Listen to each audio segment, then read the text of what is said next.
Scroll ചെയ്യല്ല. നിനക്ക് വേണ്ടി ഒറ്റ കാര്യം, ഇന്ന് നീ മരണപ്പെട്ടാൽ അള്ളാൻ്റെ അടുത്ത് പോയിട്ട് നിനക്ക് രക്ഷപ്പെടാൻ നിന്റെ കയ്യിൽ എന്തെങ്കിലും ഉണ്ടോ? ഞാൻ നിങ്ങൾക്ക് രഹസ്യമായിട്ടുള്ള ഒരു അമല് പറഞ്ഞുതരാം.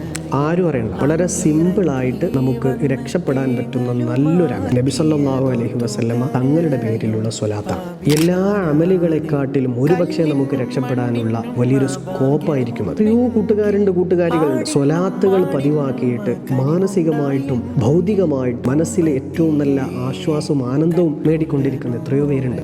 ഒരു ദിവസം വെറും 100 സ്വലാത്ത് ചെല്ലുമെന്ന് ഒന്ന് പ്രതിജ്ഞ ചെയ്യും. 100 സ്വലാത്ത് ചെല്ലാൻ വെറും 10 മിനിറ്റിന്റെ ആവശ്യമുള്ളൂ. നമ്മളും പടച്ചോനും റസൂലും മാത്രം അറിയുന്ന ഒരു അമൽ. ഇതാരും അറിയാൻ പോകുന്നില്ല, ഇതാരും അറിയിക്കേണ്ട ആവശ്യമില്ല. ഒരു ദിവസം ഒരു 100 സ്വലാത്ത് ചൊല്ലിക്കഴിഞ്ഞാൽ ഒരു മാസം നിങ്ങൾ മുത്ത് റസൂലിന് കൊടുത്തത് 3000 സ്വലാത്താണ്. ഒരു വർഷം 36,000 സ്വലാത്ത്. നാളെ പരലോകത്തെത്തുമ്പോൾ ഒന്നുമില്ലായ്മയിൽ എല്ലാ പ്രതീക്ഷയും അസ്തമിച്ച് മനം മറ്റ് കിടക്കുന്ന നേരം പഠിച്ചോനെ ഒന്നുമില്ല, പക്ഷെ റസൂലുള്ളാഹിനെ ഇഷ്ടമായിരുന്നു. ഇത് നമുക്ക് പറഞ്ഞൂടെ? അതുകൊണ്ട് പൊന്നു സഹോദരങ്ങളെ, ഇതൊന്നും പ്രാക്ടിക്കലാക്കുക. ഒരു 100 സ്വലാത്ത് എല്ലാ ദിവസവും 10 മിനിറ്റ് മതി. അത് വിട്ടുപോകാതെ എല്ലാ ദിവസവും എൻ്റെ എല്ലാ കൂട്ടുകാരും ഈ സ്വലാത്തൊന്ന് പതിവാക്കിയാൽ ലൈഫിൽ നിങ്ങൾക്ക് അതിൻ്റെ റിസൾട്ട് നിങ്ങൾ കാണുക തന്നെ ചെയ്യും. യാ നബി യാ